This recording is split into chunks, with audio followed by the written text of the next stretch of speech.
Y ya está con nosotros Stephanie Teijeiro para hablar sobre migración. Y hoy está acompañada. Stephanie llega con un visitante. Se trata del inspector del Cuerpo Especializado en Seguridad Aeroportuaria y de la Aviación Civil, Emanuel Antonio Hernández, que además es especialista en lenguaje no verbal y director de la Escuela Nacional de Lenguaje Corporal.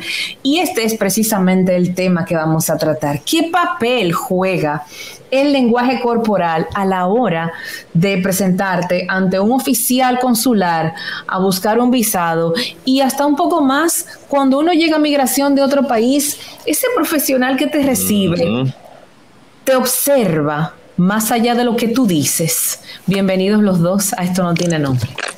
Gracias, Miralba. Así es, Cabada, Ángelo.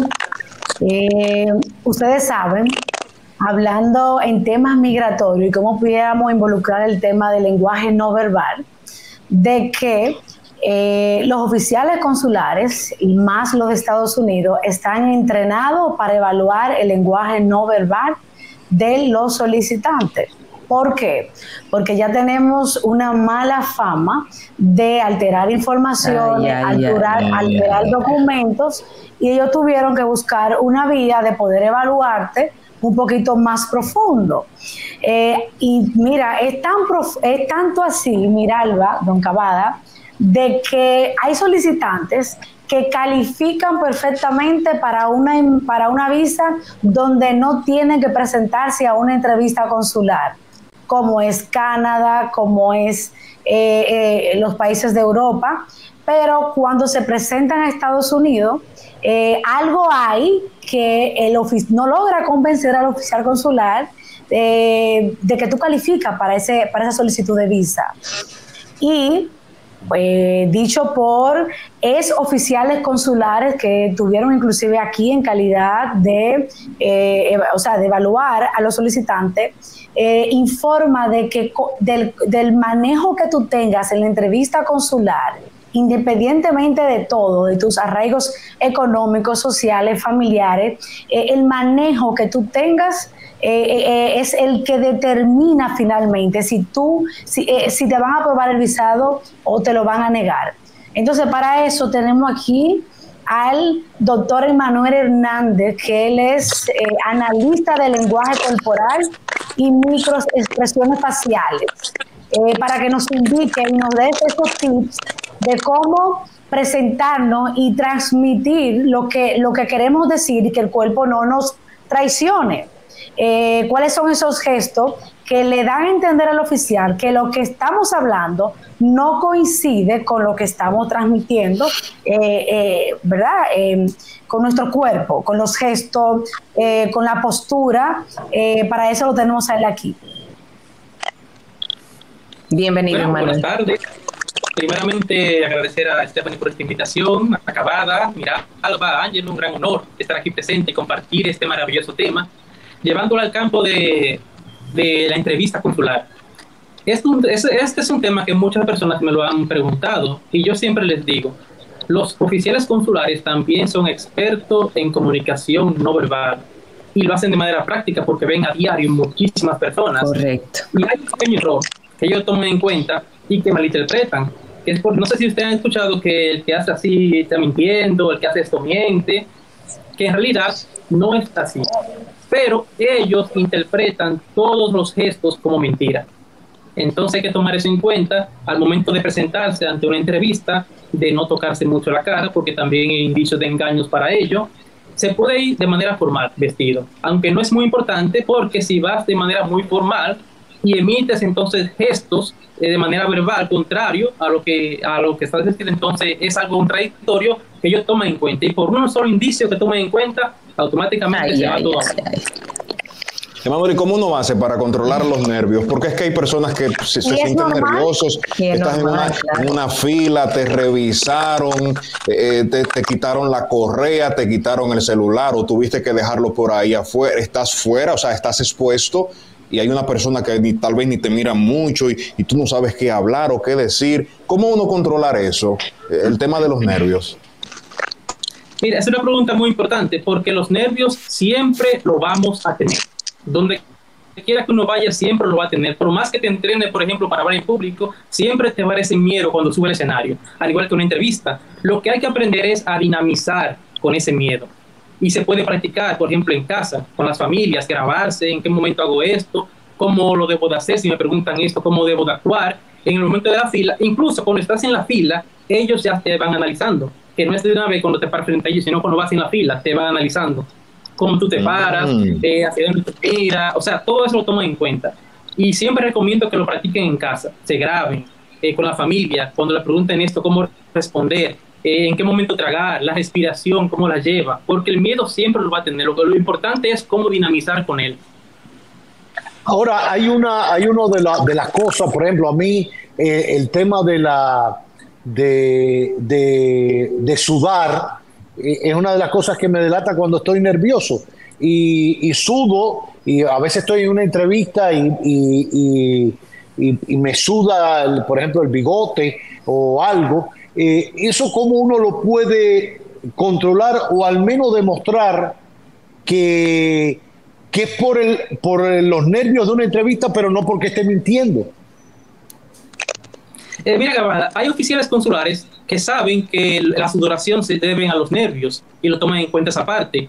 Está en que cuando hables, lo que digas esté acorde a lo que haces con tu cuerpo, aparte de la sudoración, cómo respira, cómo tú hablas, si hablas despacio, si hablas rápido, porque la sudoración viene a ser un indicio. Ellos por lo menos apartan ese indicio porque todo el mundo suda, depende del lugar, si está caliente, hay personas que sudan cuando están nerviosos. Ellos tienen ese indicio ahí, QAP, pero van a haber otros para complementar esto, como por ejemplo la congruencia que tengas al hablar cuando te pregunten algo, las interjecciones que emitas, como por ejemplo la muletilla. Entonces ellos lo que hacen es que acumulan esos indicios con la sudoración, entonces llegan a la conclusión de que no es nerviosismo, sino de que están mintiendo. Ya. En caso de que yo estuviera en calidad de solicitante, el oficial me hace una pregunta, y esto se ve mucho cuando es una petición de cónyuge, y el oficial me hace una pregunta, pero yo no recuerdo. Pero no es que yo estoy mintiendo, es que yo no recuerdo esa pregunta. ¿Cómo el oficial puede detectar que verdaderamente yo no recuerdo y no es que yo estoy mintiendo?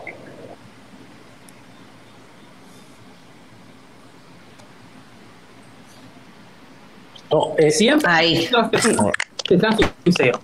Eso es lo primero, que sea natural. Si no recuerdas algo, no trates de inventar una historia para complementar lo que ibas a decir, porque eso se va a notar en el cuerpo.